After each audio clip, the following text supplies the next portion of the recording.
Hello दोस्तों, मेरा नाम डॉक्टर रवि प्रकाश है। सो आज मैं आपसे एक सवाल पूछता हूँ कि चलिए ये बताइए कि जब आपको सिर में दर्द होता है तो आप क्या करते हैं। मतलब आपको अगर हेडेक हो रहा है तो आप सबसे पहले क्या करते हैं? हिमगंगे तेल लगाते हैं, नवरत्न तेल लगाते हैं, या फिर आप अपने आप को अकेला कर लेते हैं रूम में। कुछ लोग डाइक्लोफेनाक लेते हैं, कुछ लोग पैरासीटामोल लेते हैं, कुछ लोग कॉम्बीफ्लाम खा लेते हैं। आप में से कुछ लोग नेक्सटॉम, जो पहले डॉक्टर के पास गए हैं या न्यूरोलॉजिस्ट के पास गए हैं, वो नेक्सटॉम या नेप्रोसिन 250 और 500 mg ले लेते हैं, या कोई कोई अल्ट्रासेट भी ले लेता है। ये सब रेमेडीज़ और ट्रीटमेंट कुछ हद तक या पूरी तरह से आपको वो टाइम बीइंग के लिए हेडेक में रिलीफ दे देती है दोस्तों। किसी को कोई चीज़ सूट होती है, जैसे अब किसी को ऑयल सूट होता है, किसी को मसाज सूट होता है, किसी को दवाई सूट होती है। बट क्या आप नहीं जानना चाहोगे कि किस तरह के दर्द में क्या करना चाहिए? सो फ्रेंड्स, हेडेक कई कारणों से होता है। सो बिना कारण जाने आपको मेडिसिन नहीं लेनी चाहिए, बिकॉज अगर आपको उसकी हैबिट हो गई तो धीरे धीरे एक टाइम के बाद वो मेडिसिन आपको सूट नहीं होगी। फिर आपको हायर डोज लेना पड़ेगा, एक के बदले 2 टैबलेट खाएंगे। कभी कभी ऐसा हो जाएगा एक टाइम के बाद कि आपको इंजेक्शन लेने पड़ेंगे, और अगर ये सिलसिला कंटिन्यू रहा तो एक टाइम के बाद इंजेक्शन भी काम नहीं करेगा फ्रेंड्स। सो चलिए, खैर छोड़िए, मैं आपको डरा नहीं रहा हूँ, बस समझा रहा हूँ। ये वीडियो देखिए, आप अपने आप थोड़ा इन्फॉर्मेशन लीजिए और अकॉर्डिंगली आप अपना डिसीजन बनाइए कि आपको क्या करना चाहिए।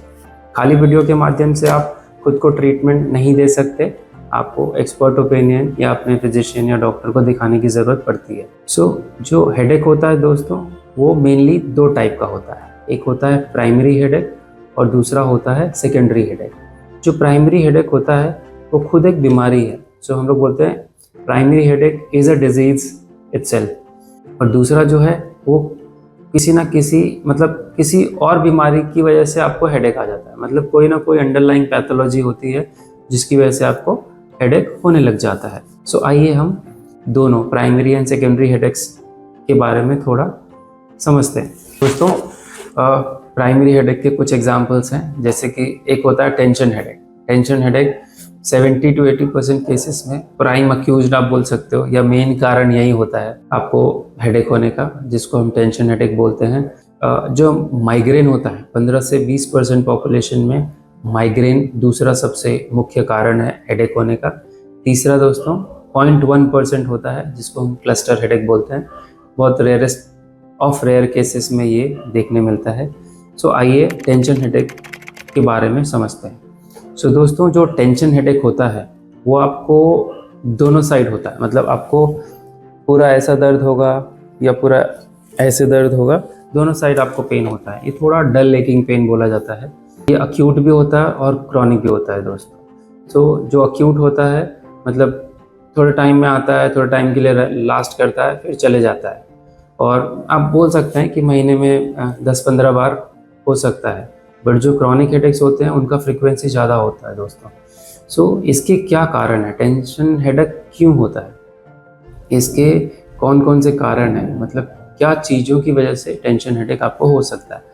सो उसमें आपका एंग्जाइटी होता है, अगर आप बहुत स्ट्रेस लेते हैं किसी भी कारण से, या समझिए आपको आपके जो ये मसल्स हैं, आपका पॉस्चर जो है वो ख़राब है, कंटिन्यूस सिटिंग है, और 6-8 घंटा आप उठ नहीं रहे हैं, कंटिन्यूस आपके मसल्स पे स्ट्रेन है, और आपका पॉस्चर धीरे धीरे ख़राब हो रहा है, तो आपके ये जो मसल्स हैं, सब ऑक्सीपिटल्स, अपर ट्रेपेजियस, स्टेनोक्लेडोमास्टॉइड, ये सब टाइट हो जाती है दोस्तों। तो वो टाइटनेस क्या करता है, ब्रेन में जो हमारा ब्लड फ्लो जाता है नीचे से ऊपर, वो थोड़ा हैम्पर करने लग जाता है। सो ब्रेन को अच्छे से न्यूट्रिशन नहीं मिलता है, तो आपको हेडेक होने लग जाता है। तो इसके लिए हम क्या कर सकते हैं? ट्रीटमेंट में आप इसको, आपके जो सब ऑक्सीपिटल मसल्स हैं उसको रिलीज़ कर सकते हैं, अपर ट्रेपेजियस को रिलीज़ और स्ट्रेच कर सकते हैं, इवन स्टेनोक्लेडोमास्टॉइड को भी आप रिलीज़ कर सकते हैं। बहुत ज़्यादा अगर तकलीफ़ है और आपको तुरंत आराम चाहिए तो एनसेड्स ले सकते हैं या मसल रिलैक्सेंट ले सकते हैं। बहुत क्रॉनिक जिसको हेडेक होता है, टेंशन हेडेक जिसको बहुत क्रॉनिक हो चुका है, वो कभी कभी उनको एंटी डिप्रेसेंट्स की भी ज़रूरत पड़ती है। आइए जानते हैं नेक्स्ट कंडीशन। दूसरा जो कंडीशन है दोस्तों, माइग्रेन। सो थोड़ा सा इसके बारे में समझते हैं, बिकॉज इसके ऊपर मैं मेरा जो आने वाला वीडियो है मैं स्पेसिफिकली माइग्रेन के ऊपर एक वीडियो बनाने वाला हूँ। तो उसमें मैं पूरा डिटेल्ड माइग्रेन के बारे में डिस्कस करने वाला हूँ, बट थोड़ा सा बेसिक इसके बारे में समझ लेते हैं कि माइग्रेन क्या होता है। माइग्रेन दोस्तों मोस्टली एक न्यूरोलॉजिकल कंडीशन है। ये बार बार एक तरह से रिकरेंट बोल सकते हैं, ये बार बार आते रहता है। इसके बहुत सारे ट्रिगरिंग फैक्टर्स हैं दोस्तों। ये जो माइग्रेन का पेन होता है एक साइड होता है, कहीं भी यहाँ होगा, यहाँ होगा, यहाँ होगा, यहाँ होगा, कहीं भी एक साइड होगा। और हम इसको बोलते हैं कि थ्रॉबिंग पेन होता है, जो ऐसा धक्का मारने वाला जो पेन होता है ना वैसा। एंड एक साइड होता है। तीसरा जो है आपको नॉशिया फील होगा, वॉमिटिंग होगा। सो दोस्तों आपको इसके लिए बेसिकली आपको जो साउंड होता है, लाउड साउंड हो गया, लाइट हो गई, ये सब थोड़ा ट्रिगर करता है, तो वो अवॉइड करनी चाहिए। आपको मेडिटेशन चाहिए अलॉन्ग विथ मेडिकेशन। मेडिटेशन में योगा, व्यायाम वो सब कर सकते हैं आप। और आप बहुत सीवियर है तो आप मेडिकेशन भी ले सकते हैं आपके न्यूरोफिजिशियन से। दोस्तों जो तीसरा है वो क्लस्टर हेडेक है। उसको हम इतना सीवियर होता है कि उसको सुसाइड हेडेक भी बोला जाता है। बहुत ज़्यादा पेन होता है दोस्तों। ये भी एक तरह से यूनिलैटरल, मतलब एक साइड ही इन्वॉल्व करता है। और मोस्टली अगर आप देखें तो टेम्पोरल एरिया में ज़्यादा देखा जाता है। ये बढ़ता कैसे है दोस्तों? अगर आप अल्कोहलिक हैं या स्मोकिंग करते हैं तो आपको ये होने के चांसेस ज़्यादा रहता है। तो इसके लिए बेसिकली लोग डीप ब्रेन स्टिमुलेशन करते हैं, जो काफ़ी हद तक हेल्प करता है। एंड ऑक्सीपिटल मसल रिलीज वगैरह कराते हैं। बीच बीच में लोग थोड़ा मसाज वगैरह लेते हैं, उससे भी स्ट्रेस कम रहता है। या ये तीनों जो हेडेक्स है दोस्तों, आप उसको मेडिसिन से एंड एक्सरसाइज से मैनेज कर सकते हैं। मतलब जिसको हम बोलते हैं मेडिटेशन प्लस मेडिकेशन, दोनों चीज़ चलनी चाहिए अलॉन्ग विथ एक्सरसाइजेस। सो अगर आपका पोस्चर बराबर है, आप सही तरह से बैठ रहे हैं, तो आपका अलाइनमेंट सही रहेगा, आपके वर्टिब्रेस डिस्फंक्शन में नहीं जाएंगे, आपके मसल्स टाइट नहीं होंगे, तो आपको ये चीज़ें थोड़ी कम आएंगी। ऐसा नहीं, मैं नहीं बोलूँगा कि ये करेंगे तो आपको होगा ही नहीं, बट जो चांसेस रहते हैं वो काफ़ी हद तक मिनिमाइज हो जाते हैं। सो आइए आप समझते हैं सेकेंडरी हेडेक के बारे में। जो दोस्तों जो सेकेंडरी हेडेक होता है वो एक्सरसाइज और फिजियोथेरेपी से थोड़ा ठीक होना नेक्स्ट टू इम्पॉसिबल जैसा रहता है। सो आइए उसके बारे में डिस्कस करते हैं। जैसा कि अभी मैंने बात की थी कि सेकेंडरी हेडेक जो है वो अंडरलाइंग पैथोलॉजी की वजह से होता है। मतलब डायरेक्ट हेडेक उसका कॉज नहीं होता, लेकिन कुछ और चीज़ें होती हैं जो हेडेक कॉज करती हैं। तो सबसे पहला जो कारण है मैलिग्नेंसी, ट्यूमर। ये कैसा होता है? आपको अलग टाइप का हेडेक फील होगा। जो रेगुलर जो नॉर्मली जो हेडेक फील होता है वैसा नहीं है। आपको लगेगा कि कुछ अलग ही दर्द है, और आप एक तरह से ऐसा सोचोगे कि ये तो मैंने कभी एक्सपीरियंस ही नहीं किया ऐसा दर्द है, और काफ़ी ज़्यादा दर्द होता है दोस्तों। सो ये जो जितने भी कंडीशन मैं डिस्कस करूँगा सेकेंडरी हेडेक में, ये सब कंडीशन में आपको इमीडिएट एक्शन लेना पड़ता है। आपके फिजिशियन को या न्यूरोफिजिशियन को दिखा के आप इमीडिएट एक्शन लीजिए। दूसरा जो कॉज है दोस्तों इन्फेक्शन। कभी कभी आपको मेनिंजाइटिस हो जाता है या एंसेफेलाइटिस हो जाता है। मेनिंजाइटिस में और एंसेफेलाइटिस में क्या डिफरेंस है दोस्तों? सिम्टम्स दोनों के सेम है दोस्तों। मेनिंजाइटिस हो या एंसेफेलाइटिस हो, मोस्टली बैक्टीरियल इन्फेक्शन या समटाइम्स वायरल और फंगल इन्फेक्शन की वजह से भी होता है।